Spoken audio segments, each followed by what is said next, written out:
Recently, I've been looking at how I can modify this Lexus RC F, and there's a big problem. No matter what part I look at, they are really expensive. Brake upgrades, £2,000. A valved exhaust, £4,000. And don't get me started on the cost of engine upgrades. This is the theme of today's episode. What are the cheap modifications that I can make to this car that are going to make a meaningful impact on track?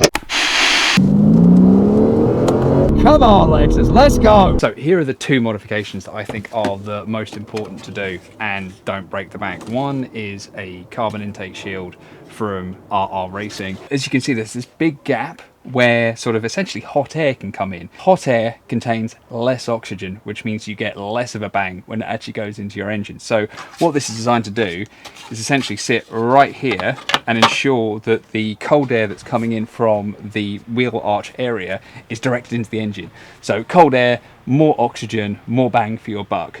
And this cost, I think, $100, just over. I'll put the prices up there. And so it is such a cheap upgrade that'll ensure that when you're out on track, or even day to day, you're getting the maximum amount of air that has the maximum amount of oxygen possible into your engine. Again, seems like an absolute no-brainer. And also, one that you don't see that often on RCFs is this, which is a oil catch can. And the reason that's important is under here. What you have here is the PCV system, which is the crankcase ventilation system, and what that will do is ventilate sort of oily air back into the intake. Separating that out into a separate catch can means you're getting nice clean air into your intake all of the time. And I think these two modifications, both the intake shield and the oil catch can, will make sure that I'm getting fresh clean air that isn't full of oil, that's going to make my car feel a lot better once you've done a few laps around a racetrack. First, we need to move the intake solenoid to the strut tower, a few bolts and it's done. Then we need to remove this vacuum hose from the intake box. This controls the flap that opens up at 3,500 RPMs and gives you that nice little bit of noise and a boost in torque as well. So most of the videos I've seen have spent a long time with this, but clearly RR Racing have changed the hose so it just slips on.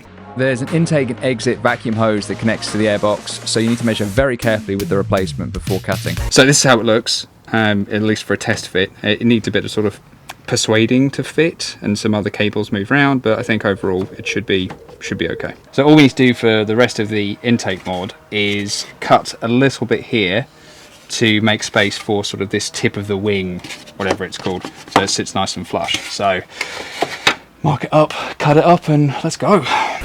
It'd be nice to do it without cutting some trim, but that's the way the cookie crumbles. Then it's just a case of screwing in the cover and we are done. Okay, so we've got this installed. It's not perfect, and I think that's kind of annoying, but I think it will do its function. I just think it could be a little bit better. Anyhow, let's get the catch can installed, and then we are ready for our track day on Monday. So it looks like we need to remove this crankcase ventilation hose. The top one is fine, the bottom one is quite buried, and I've absolutely no idea how I'm going to reach that. So in typical Tom fashion, I was making it more complicated than it needs to be. So this big hose connects directly into the inlet manifold, and this connects to the existing PCV line, so you don't need to remove it or replace it, you just literally connect the old line, that one, which is great because that one's buried underneath the inlet manifold and I didn't fancy fiddling with that. So this should be a lot easier to install. So the first step is to install this bracket. This is what the air oil separator, or the catch can, is going to kind of sit on. I don't know why this bit is shiny. It's a nice bit of extra bling, I suppose. So let's get these two bolts off and get this installed. I've zoomed in all the way you can, and all you can see is like the amount of oil that's collected here is insane, and so your intake is going to be sucking all of that into the combustion chamber, so that's just not going to be good for the car. Better for emissions, I suppose, but yeah, I mean, focus on that. Look at that. That's everything that's being sucked in. Grim.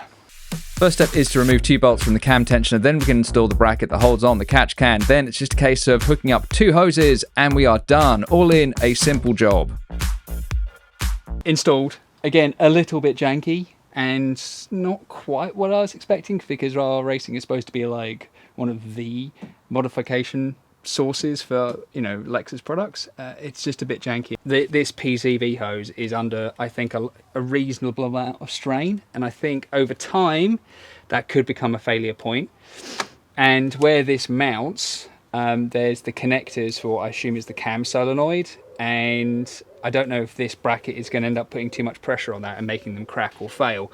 But the real test is going to be on a track day. This is why I installed these things. They may not be pretty, they may be a bit of a faff to install, but are they going to improve the quality of life and the reliability of this car on track? That's what we're going to test now. So we're at Blyton Park to test out these modifications. Hopefully you can hear me. It is 24 degrees. The track temperature is going to be a little bit more than that. Blyton is fairly aggressive on tyres, on brakes.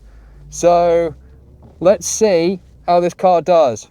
All right, green light, let's go.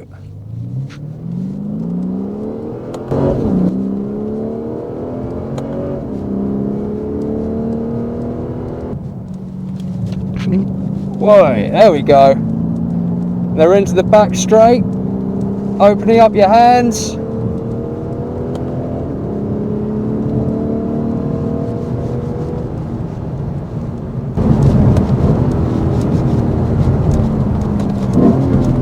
Into a tight little twisty bit. Throw it in. Power down on the exit.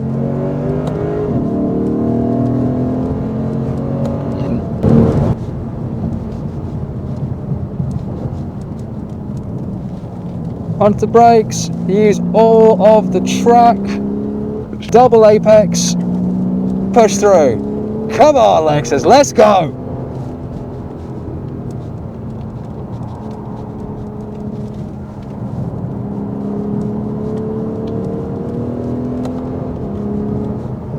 Alright, into the only real right-hander of the track.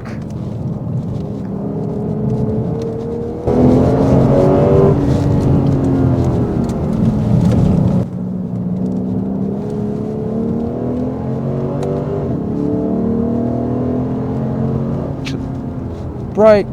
Oh. Probably needs to go in second for that one.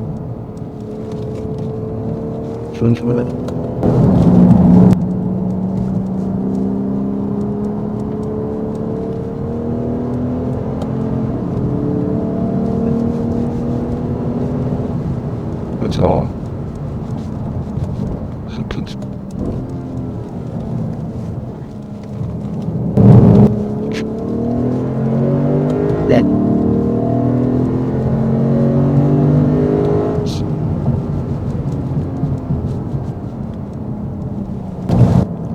Throw it round, let's go!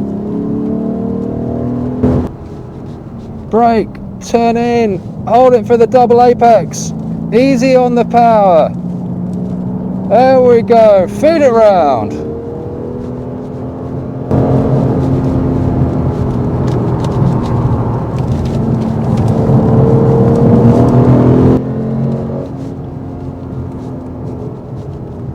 Heavy on the brakes, into second, turn. Oh, good shot.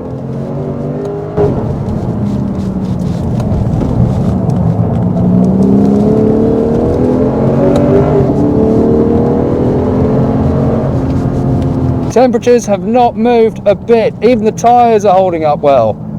And tyre temperatures and pressures are something the RCF does struggle with because of its 1800 kilogram weight.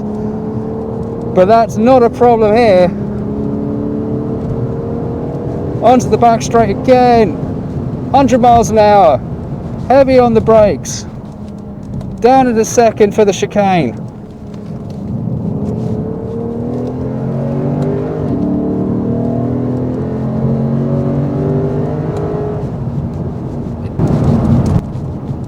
Down to the third for the corner.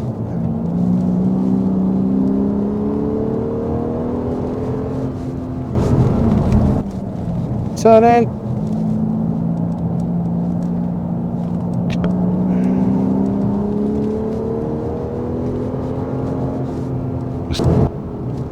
Touch the brakes. Open up the steering. Let's go.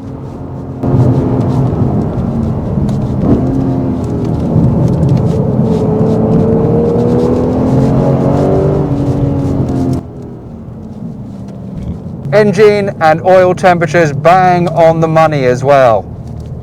This car is so well thought out.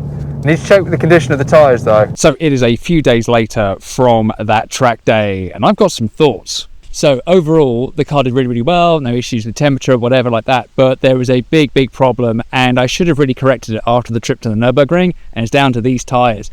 These Michelin Pilot Sport 5s are just simply not good enough for a track usage, and it really held me back at Blyton Park because I just couldn't push that hard because these tyres from the get-go were absolutely howling. But what of the modifications? Were they actually worth the cost? Let's start with the positives. The carbon intake shield for $100 I think is a really, really good mod for the car. It did everything I needed to do. It was cheap. The install was so-so, but I think it really did help with performance on track.